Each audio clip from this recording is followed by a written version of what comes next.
हर हर महादेव दोस्तों, आप सभी को स्वागत है फिर से हमारे चैनल में। महादेव का कृपा आप सभी पर सदैव बने रहे। आशा करती हूँ आप सभी स्वस्थ होंगे। दोस्तों, आज मैं फिर से एक नई कथा के साथ आप सबके बीच में आ गई हूँ और आज मैं आप सभी को चार भाइयों की बहुत ही दर्द भरी कथा सुनाने वाली हूँ, जिसे आप सब इस कथा को पूरा जरूर ही सुनिएगा। और आप सभी को हमारी कथा पसंद आए तो प्लीज़ आप सब वीडियो को लाइक शेयर और हमारे चैनल पे नए होंगे तो चैनल को सब्सक्राइब जरूर ही कीजिएगा। तो दोस्तों, एक समय की बात है कि किसी नगर में एक ब्राह्मण रहा करते थे। उनके 4 बेटे और 3 बहुएं थी। तीनों बड़े बेटे का विवाह हो गया था, छोटे बेटे का विवाह नहीं हुआ था। और ब्राह्मण की जो पत्नी थी वो बहुत ही नेक और अच्छे विचार की थी और महादेव की प्रिय भक्त थी। वो प्रतिदिन महादेव की निष्ठापूर्वक बहुत ही अच्छे से भक्ति भाव किया करती थी। और ब्राह्मण पूरे परिवार गरीबी से बहुत ही जूझ रहे थे। उनके पास धन संपत्ति की बहुत ही कमी थी। पूरे परिवार के होने के बावजूद भी उनके बेरोजगार में बहुत ही दयनीय चल रही थी, जिसके कारण पूरे परिवार बड़ा ही दुखित रहा करते थे। समय बीत रहा था। एक दिन ब्राह्मण के चारों पुत्र आपस में विचार करते हैं कि अब हमारी स्थिति तो बहुत ही दयनीय हो गई है और इस तरह से चलता रहा तो हमारा जीवन में गुजर बस बहुत ही तकलीफ़ों से गुजरेगी। ये क्यों ना हम चारों भाई कहीं दूर काम के सिलसिला में चले जाते हैं और हमें कुछ काम मिल जाएगी, जिससे हम कुछ धन प्राप्त करके अपने घर आएंगे और अपने परिवार के साथ कुशलतापूर्वक अच्छे से रहेंगे। चारों भाई आपस में सलाह करते हैं। राजामंदी चारों भाइयों की हो जाती है और सलाह करने के बाद अपने पिता के पास जाते हैं। कहते हैं, पिताजी, हम चारों भाइयों ने आपस में सलाह करके आपसे आज्ञा लेने आए हैं कि हम चारों भाई कहीं दूर बाहर चले जाते काम के सिलसिले में, क्योंकि हमारे घर की जो दयनीय स्थिति है, जिससे हम पूरे परिवार बहुत ही दुखों से झेल रहे हैं। इसी कारण हम चारों भाई बाहर काम करने के लिए जाना चाहते हैं कि आप हम चारों भाइयों को आज्ञा दीजिए। तभी ब्राह्मण अपने पुत्रों से कहते हैं कि ठीक है पुत्र, जब तुम चारों ने आपस में निर्णय कर ही लिया है कहीं दूर बाहर काम करने के सिलसिले में जाने के लिए, कि मेरा भी आज्ञा है कि तुम चारों कुशलतापूर्वक चले जाओ, परंतु मेरी एक बात मानो। तुम चारों जब जा रहे हो बाहर काम करने के सिलसिले में, तो तुम चारों पूर्व दिशा में जाना, पश्चिम दिशा में जाना, उत्तर दिशा में जाना, परंतु दक्षिण दिशा में मत जाना। तब ब्राह्मण के चारों पुत्र अपने पिता से कहते हैं कि ठीक है पिताजी, जैसी आपकी आज्ञा। और ब्राह्मण के आशीर्वाद ले लेते हैं। अपने पिताजी के आशीर्वाद, माता के आशीर्वाद लेने के बाद चारों भाई आपस में मिलकर कहीं दूर काम के सिलसिले में निकल जाते हैं। और जाते जाते चारों भाई थक जाते हैं तो एक पेड़ के नीचे चारों भाई बैठ जाते हैं और आपस में बात करने लगते हैं कि आखिर हमारे पिताजी ने पूर्व दिशा में, पश्चिम दिशा में, उत्तर दिशा में जाने के लिए बोले हैं और दक्षिण दिशा में क्यों नहीं जाने के लिए बोले हैं। आखिर वहाँ पर कौन सी ऐसी बात है। तभी आपस में निर्णय करने के बाद चारों भाई कहते हैं कि हम सभी मिलकर उसी दिशा में जाते हैं जहाँ हम सभी को पिताजी जाने के लिए मना किए हैं, कि हम चारों भाई दक्षिण दिशा में ही चलते हैं। और फिर वो वहाँ से उठकर चारों भाई दक्षिण दिशा की ओर चले जाते हैं। जाते जाते उन्हें घनघोर जंगल में चारों भाई पहुँच जाते हैं। शाम हो जाती है और भूख प्यास के मारे चारों भाई थक जाते हैं। तभी तीनों बड़े भाई अपने छोटे भाई से कहते हैं कि छोटे, तुम पेड़ पर चढ़कर देखो तो कहीं आसपास के कोई ठिकाना मिल रहा है कि हमको बहुत ही भूख लगी है।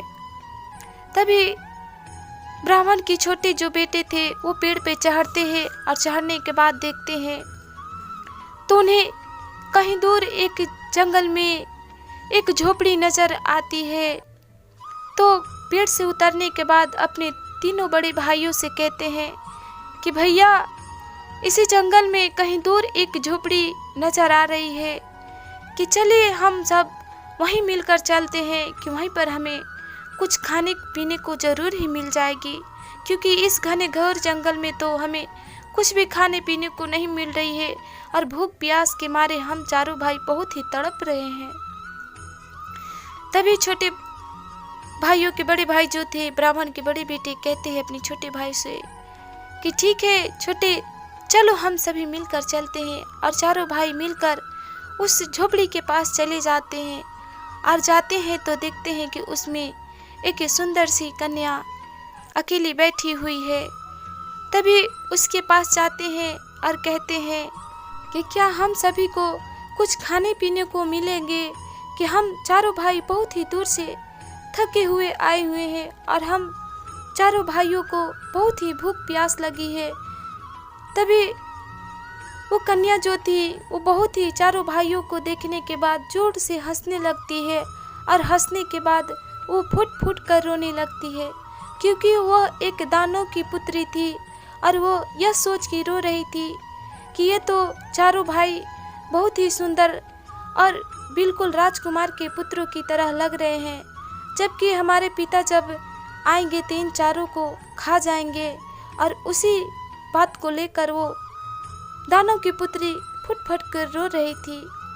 तभी चारों भाई चकित हो जाते हैं और फिर दानव की पुत्री से पूछने लगते हैं कि क्या हुआ, तुम तो पहले हम सभी को देखकर हंसी और फिर उसके बाद रोने लगी। कौन सी ऐसी बात है कि जिसके कारण तुम इतनी फुट फुट कर रो रही हो। तभी दानव की पुत्री कहती है कि मैं एक दानव की पुत्री हूँ और मैं इसलिए पहले आप सभी को देखकर हंसी कि जब हमारे पिता आएंगे तो आप सभी को देखते ही वो खा जाएंगे, और इसीलिए मैं हंस रही हूँ और मैं इसलिए रो रही हूँ क्योंकि आप सभी को मैं अपने पिता को खाते नहीं देख सकती, क्योंकि आप सभी बहुत ही भोले और बिल्कुल राजकुमारों की तरह हैं और हम नहीं चाहते कि आप सभी को हमारे पिता खा जाएं, कि हमसे नहीं रहा जाएगा। तभी ब्राह्मण के पुत्र कहते हैं कि तुम्हारा कहना भी सत्य है, परंतु हम अपने घर भी वापस तो नहीं जा सकते हैं, क्योंकि हमारे घर की स्थिति बहुत ही दयनीय है और हम अपने घर से बहुत दूर से निकले हैं काम के सिलसिले में, और हम बिना काम के किए बिना कुछ धन प्राप्त किए बिना अपने घर वापस नहीं जा सकते हैं। तुम्हें कुछ करो अपने पिता से बचाव के लिए। तभी चिड़ियों की चहचहाहट और पेड़ों की हलचल को देखकर समझ जाती है दानव की पुत्री कि अब हमारे पिता की आगमन हो गने वाली है। तभी ब्राह्मण के पुत्र से कहती है दानव की पुत्री कि ठीक है, मैं आप सभी चारों भाइयों को तोता बना देती हूँ और आप सभी तोता बनने के बाद हमारे पिता से बच जाएंगे। तभी वो चारों भाइयों की तोता बना देती है और एक पिंजरे में बंद करके रख देती है। तभी उसके पिता चले आते हैं और उन्हें मानस की सुगंध मिलती है, तो अपनी पुत्री से कहने लगते हैं कि मैं मानस खाऊंगा, मुझे इस घर में मानस की सुगंध बहुत आ रही है। तभी दानव की पुत्री कहती है कि पिताजी, आपको मानस का सुगंध कहाँ से आ रहा है? इस घर में तो केवल मानस के रूप में हम ही हैं, कि आप हमें ही खा जाइए। तभी दानव कुछ नहीं बोलता है अपनी बेटी की बातों को सुनकर, और वो शिकार करके आया था, थका हुआ था और वो सो जाता है। और उसकी पुत्री सोने का ही उसकी इंतज़ार कर रही थी अपने पिता के। जब दानव सो जाता है तो दानव की पुत्री चारों भाइयों को पिंजरे से निकालती है और तोता से उसे इंसान बनाती है और उनके लिए कुछ पकवान बनाती है और उन्हें खिलाती पिलाती है और फिर तोता बनाकर उन्हें पिंजरे में बंद कर देती है। और जब सुबह का समय होता है तो दानव उठता है तो फिर उसे मांस की सुगंध मिलती है, तो कहता है कि मैं मांस खाऊंगा। तभी फिर उसकी पुत्री कहती है कि पिताजी, इस घर में मेरे अलावा मांस और है भी कहाँ कि आपको मांस की सुगंध मिल रही है, आप मुझे भी खा ली चाहिए कि और हमने तो केवल इस घर में चेर सुगे के रखे हैं, क्योंकि जब आप जंगल में शिकार के लिए निकल जाते हैं तो हमारा मन नहीं लगता है, तो हमने 4 सुगे को पकड़ के रखा है जिससे हमारा दिन बहल जाता है। तभी दानव अपनी पुत्री की बातों को सुनकर फिर कुछ नहीं बोलता है और वो शिकार के लिए निकल जाता है।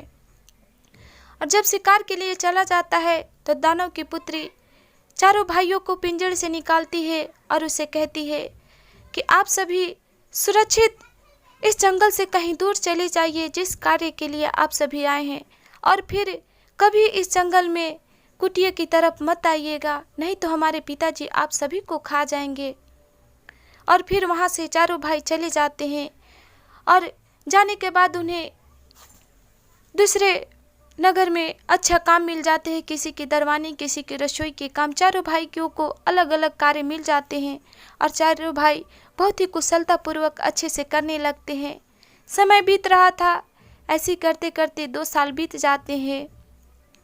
2 साल बीतने के बाद चारों भाई कुछ धन इकट्ठे कर लेते हैं, तो आपस में बात करते हैं कि अब हम चारों भाइयों को घर वापस चल जाना चाहिए, क्योंकि 2 साल पूरे हो चुके हैं। तभी बड़े भाई कहते हैं कि ठीक है, और चारों भाई फिर धन संपत्ति अपना लेकर और घर के लिए प्रस्थान कर देते हैं। आते आते उन्हें फिर से वही जंगल मिलती है।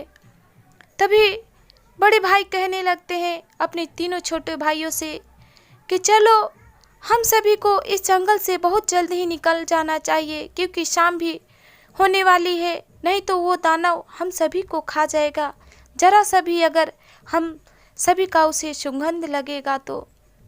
तभी उन भाइयों में से छोटा भाई कहता है कि भैया, आप सभी को घर जाना है तो वापस चले जाइए, परंतु हम तो उस दानव की पुत्री के पास जाएंगे, क्योंकि उन्होंने हम चारों भाइयों को तो अपनी जान पर खेलकर अपने पिता से बचाया और हम चारों भाइयों के लिए खाने बनाकर अच्छे से खिलाया पिलाया, जबकि हम उसका गुण कैसे भूल सकते हैं उसके किए का।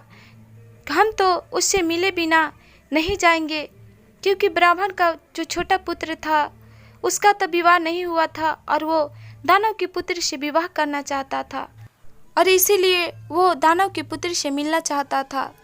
तभी उसके बड़े भाई कहते हैं कि ठीक है छोटे, तुम्हें अगर जाना है तो तुम जाओ, हम सभी तो नहीं जाएंगे, क्योंकि हमें अपने परिवार से बिछड़े हुए पूरे 2 साल हो गए हैं, और यदि हम सभी जाएं वहाँ पर तो यदि दानव को जरा सा भी हमारी सुगंध आई तो वो हम सभी को खा जाएगा।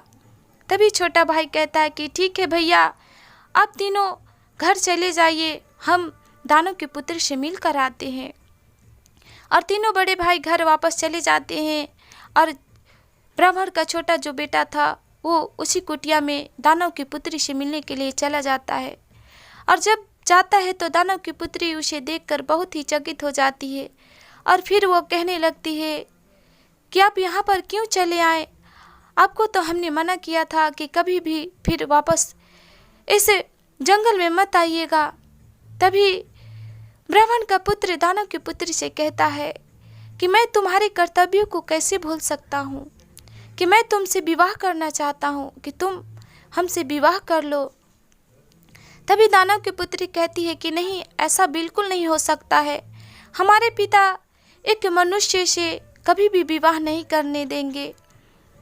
तभी कहता है ब्राह्मण के पुत्र कि ठीक है, मैं तुम्हारे पिता से मिलना चाहता हूँ।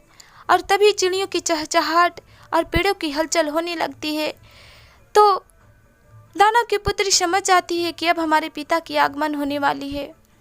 तभी वो झट से फिर ब्राह्मण के पुत्र को तोता बना देती है और उसे पिंजरे में बंद कर देती है। और दानव जब अपने घर वापस चला आता है तो उसे फिर से मानव की सुगंध मिलती है, तो कहता है कि मैं मांस खाऊंगा, मांस खाऊंगा। तो पुत्री कहती है दानव की कि पिताजी, इस घर में हमारे अलावा मांस और कौन है भी, आप मुझे ही खा जाइए।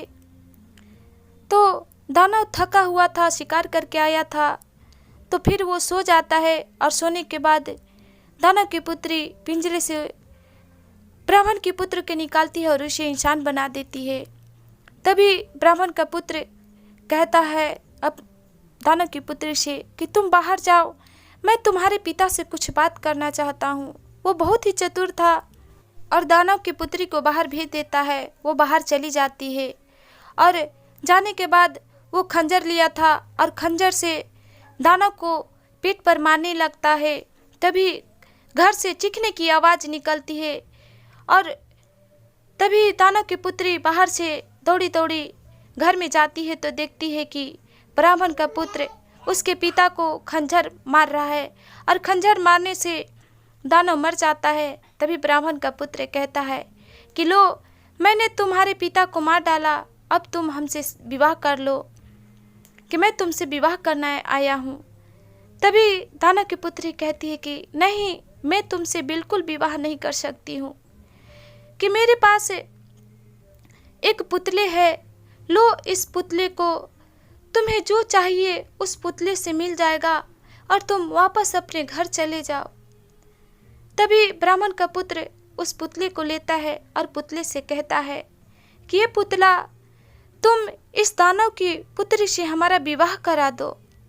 तो पुतला दानव की पुत्री से ब्राह्मण की बेटी से विवाह करा देता है। जब विवाह हो जाता है तो ब्राह्मण का पुत्र कहता है कि अब तो तुम्हारा हमारे साथ विवाह हो गया है और तुम इस जंगल में अकेली क्यों रहेगी, कि चलो अब हमारे साथ, तुम हमारे घर चलो और हमारे परिवार के साथ अच्छे से घुल मिल कर रहना। तभी दानव की पुत्री अपने पति के साथ फिर उस जंगल से निकल जाती है घर के लिए। आने लगते हैं लोग, आते आते रास्ते में शाम हो जाती है। दोनों पति पत्नी थक जाते हैं। थक जाने के बाद उन्हें बहुत ही भूख प्यास लगती है, तो आसपास इधर उधर देखने लगते हैं। तो उन्हें कहीं दूर एक कुटिया नज़र आती है, तो दोनों पति पत्नी उस कुटिया के पास जाते हैं।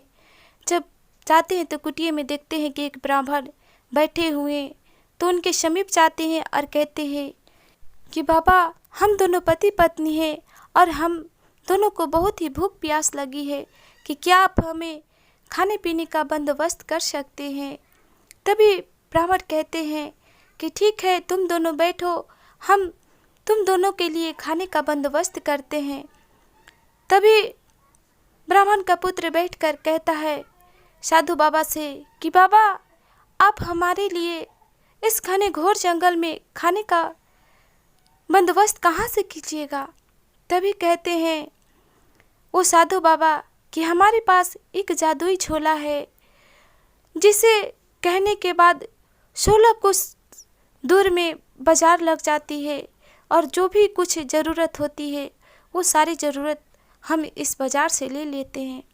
बाबा उस थैले झोले को खोलते हैं और 16 कोस में बहुत सारे बाजार लग जाते हैं और ब्राह्मण के पुत्र और बहू दोनों खाने को और कुछ सामान ले लेते हैं घर ले जाने के लिए, और बहुत ही अच्छे से रहते हैं और रात फिर वहाँ पर बिताते हैं। रात बिताने के बाद फिर ब्राह्मण का पुत्र साधु बाबा से कहता है कि बाबा, हमारे पास भी देखिए एक जादुई पुतला है और इस पुतले से हम मनोरंजन कर सकते हैं, किसी भी कार्य को कर सकते हैं।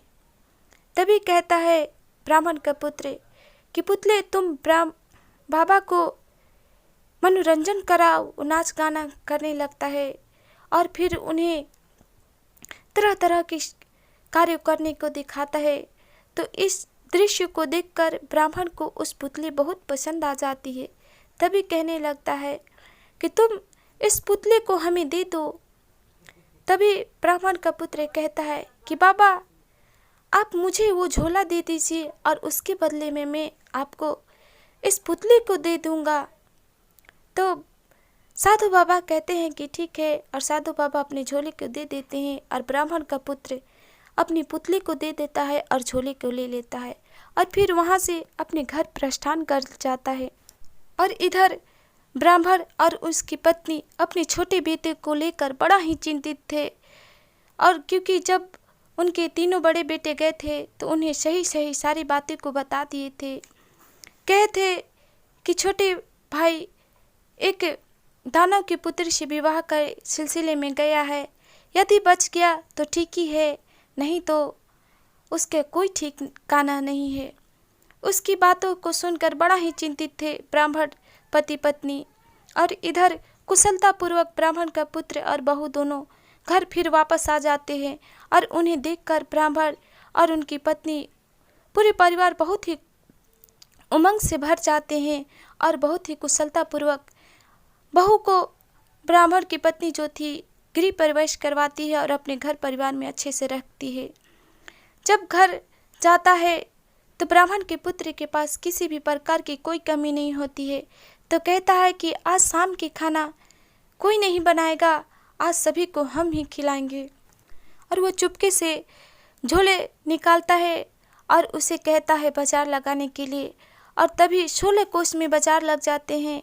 तभी ब्राह्मण के पत्नी और उसकी बहू चारों सामान अच्छे अच्छे खरीद लेते हैं, पकवान के लिए भी और अपनी ज़रूरतमंद के लिए भी, और घर परिवार में अच्छे से घुल मिल कर रहने लगते हैं, खाते हैं पीते हैं और किसी भी प्रकार की कोई कमी नहीं होती है। जो चीज़ की ज़रूरत पड़ती थी तो ब्राह्मण के छोटे बेटे अपनी जादुई झोले से और पुतले से सारे कार्य को पूरा कर लेता था, और उसके पास घर परिवार में अन्न धन बहुत ही अच्छे से हो गई थी, भर पर पूरे गए थे। तभी ब्राह्मण की पत्नी सोचती है कि अब तो हमारे घर में चारों बेटों के देन से और महादेव की कृपा से कोई भी किसी भी प्रकार की कुछ कमी नहीं है। तभी वो अपने घर में एक भव्य पूजा अर्चना रखती है और बहुत ही धूमधाम से अपनी बहू के साथ कराती है।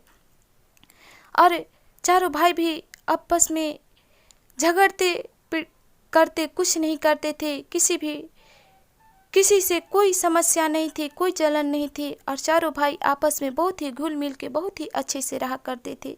महादेव की दया उनके पूरे परिवार पे बहुत ही अच्छे से होती है और समस्त परिवार बहुत ही घुल मिल के अच्छे से रहने लगते हैं।